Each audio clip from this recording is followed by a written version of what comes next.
Good morning. নতুন সকাল নতুন ব্লগ নিয়ে আমি আবারও চলে এসেছি। এখন বাজে হচ্ছে সকাল 6:15 আর আমার ননদরা যাবে বলে আমি উঠে পড়েছি। আর এই দেখো 6:15 সময় বাইরে কি পরিমাণে রোদ্র উঠেছে, কেউ বলবে যে এখন সকাল 6:15 বাজে। তো এর মধ্যে এই দেখো আমার এই বাসনগুলি সব মাজা হয়ে গেছে, বাসন মাজা কমপ্লিট, মানে তারও আগে উঠেছি। আর এই দেখো ঘরে এখনও বিছনা সব পড়ে আছে, শুধু বাসনটা মেজেছি আর বাবাকে খাইয়েছি। তো এই বিছনা টিছনা সব পড়ে আছে, এইগুলি সব ক্লিন করতে হবে। তো এই দেখো বিছানা গুছিয়ে নিয়েছি। সকাল সকাল বিছানাটা গুছিয়ে নিলে, ঘরটা পরিষ্কার করে রাখলে নিজেরও কতটা ভালো লাগে। কে না চাই বলে পরিষ্কারভাবে পরিচ্ছন্নভাবে থাকতে। আর মাও সকাল সকাল মাছ এনে রেখে দিয়েছে, এটা হচ্ছে রুই মাছ। তো রুই মাছটা আজকে পুরো ফ্রেশ ছিল, বড় মাছ হলেও ফ্রেশ ছিল। আর আমি বললাম মা অল্প একটু চিংড়ি মাছ রাখো। তো এখানে 150 গ্রাম মতন চিংড়ি মাছ রেখেছিল। চিংড়ি মাছ দুইজনা খাচ্ছে না বাড়িতে, তাদের অ্যালার্জি হয়েছে। দীপও খাচ্ছে না, ওর ভাইও খাচ্ছে না।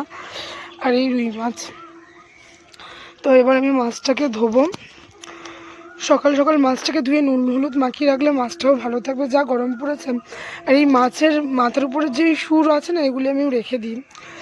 আর এই দেখো এখানে একটা পরিষ্কার কাপড় পেতে স্যালাক্স বানিয়ে রেখেছি পাপাকে খাওয়াবো বলে। সকালবেলা এতক্ষণ কারেন্ট ছিল না, এখন ওই 8টা মতন বাজে কারেন্ট আসলো। বাবা তাতেই গরমে নাজেহাল অবস্থা। জানি না সারাদিনটা কেমনভাবে কাটবে, মানে এত গরম এত গরম।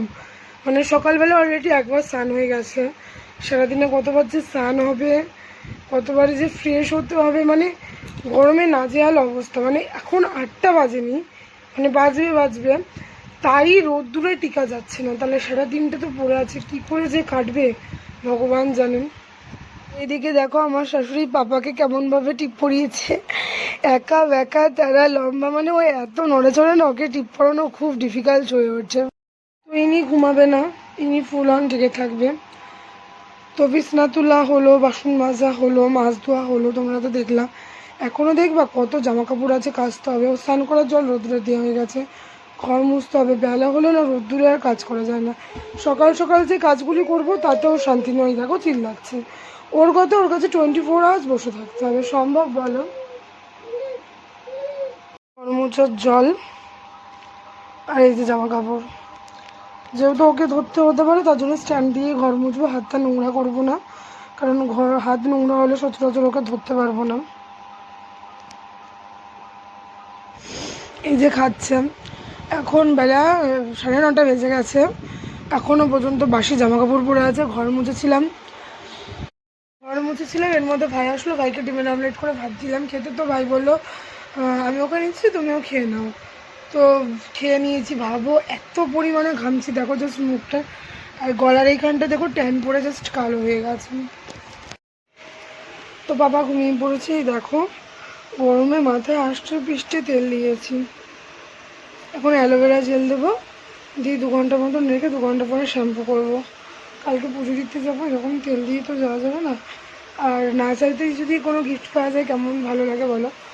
তো কালকে আমার 3টে জিনিস এসছে, তো একটা জিনিসও আমি চাইনি, তো তোমাদের দাদা নিজে আমাকে গিফট করেছে। তো আমি তো খুব খুশি। চলো তোমাদের সাথেও শেয়ার করি কী কী কিনলাম।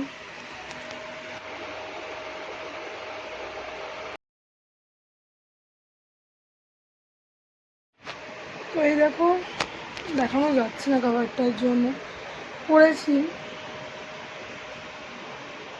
ব্যাক ক্যামেরা দিয়ে বোঝানো যেত, কিন্তু ব্যাক ক্যামেরা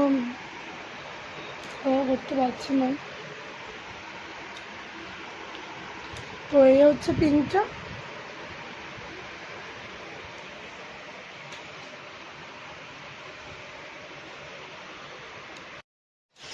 আর এই হচ্ছে ব্ল্যাকটা। এটা যখন ঘুরতে যাবো তখন পরবো, এখন আর এই ড্রেস পরবো না। তো হাতাটা এই যে এরকম,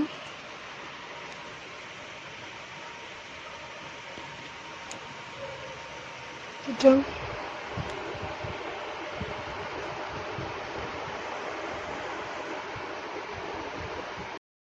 তো কার না ভালো লাগে বলো গিফটস পেতে। আর এরকম গিফট পেতে তোমরা খুব ভালো লাগে, তোমাদের দাদা মানে তোমাদের দাদা নিজেই কিনে দেয় কুর্তি নাইটি সব কিছু, ওই পছন্দ করে, ওই ফ্লিপকার্ট থেকে ওই অর্ডার দেয়, ওই কিনে দেয়। এটা ফার্স্ট টাইম নয়, এর আগেও প্রচুর গিফট দিয়েছে। তো গিফট দেখালে তো হবে না, কাজগুলি করতে হবে। এখনও বাসন মাজবো, জামা কাপড় কাচবো, তো চলো আগে কাজগুলি করে নি। তিনি তো খাওয়া দাওয়া বন্ধ করে দিয়েছে, এর যে কি কষ্ট।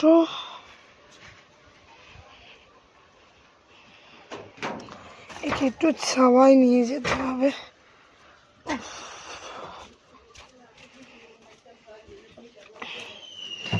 এই জায়গাটা খুব ঠান্ডা, এই জায়গাটাই থাকো।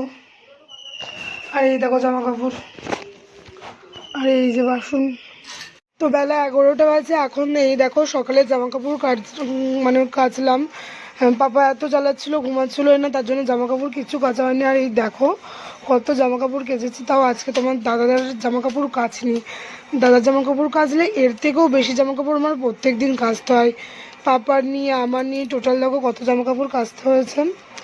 আর এই দেখো এখানে উচ্ছে কেটে রেখেছি, ওই চিংড়ি মাছটা দেখালাম, এটা দিয়ে উচ্ছে পাতুরি করব। তো এর মধ্যে আলু দেবো, পেঁয়াজ দেবো।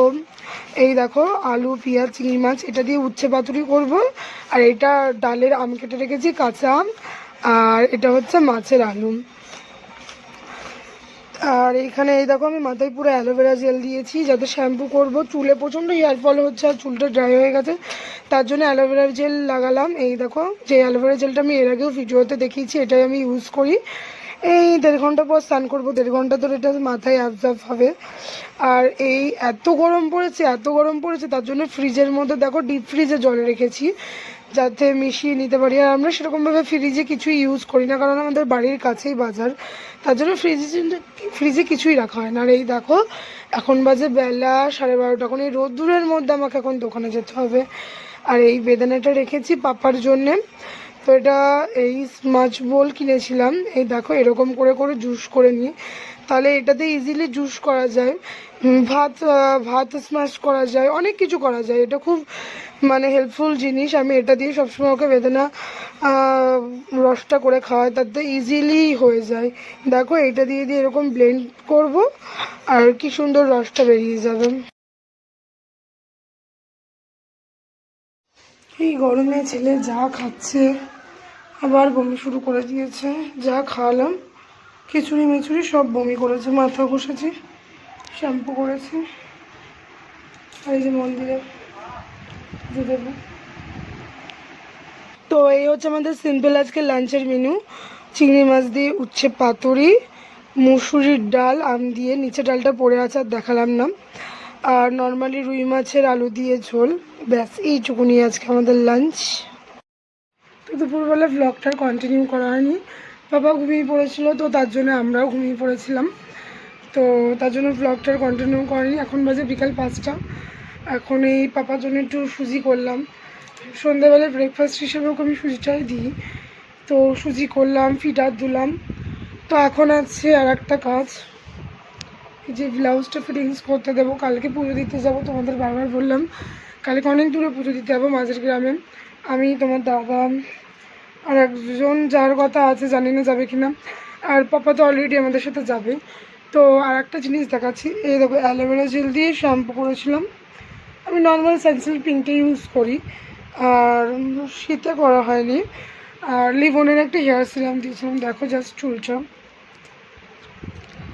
এটা পরিমাণে সিল্কি হয়েছে, এতটা একটাও চুল যে আজরিয়েছি একটাও পর্যন্ত মানে চুল ওঠেনি।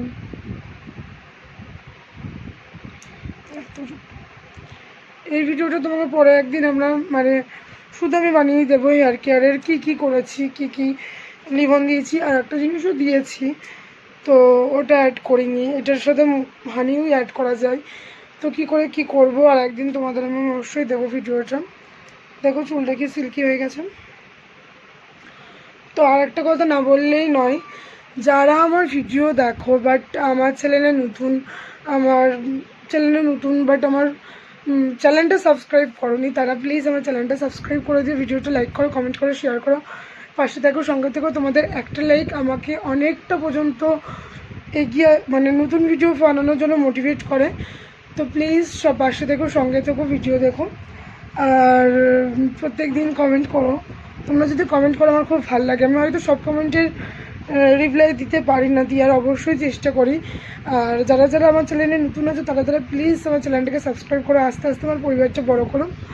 তো এই হেয়ার কেয়ারের রুটিনটা দেবো। দেখেছো তো চুলটা কতটা শাইনিং হচ্ছে, মানে আমি নিজেই বুঝতে পারছি, তোমাদের হয়তো বোঝাতে পারছি না। চুলটা এত গ্লেজি দিচ্ছে জাস্ট শুধু অ্যালোভেরা জেল আর হেয়ার সিরাম ইউজ করার জন্য। তো এই ভিডিওটা অবশ্যই দেবো, তো পাশে থেকো, সঙ্গে থেকো।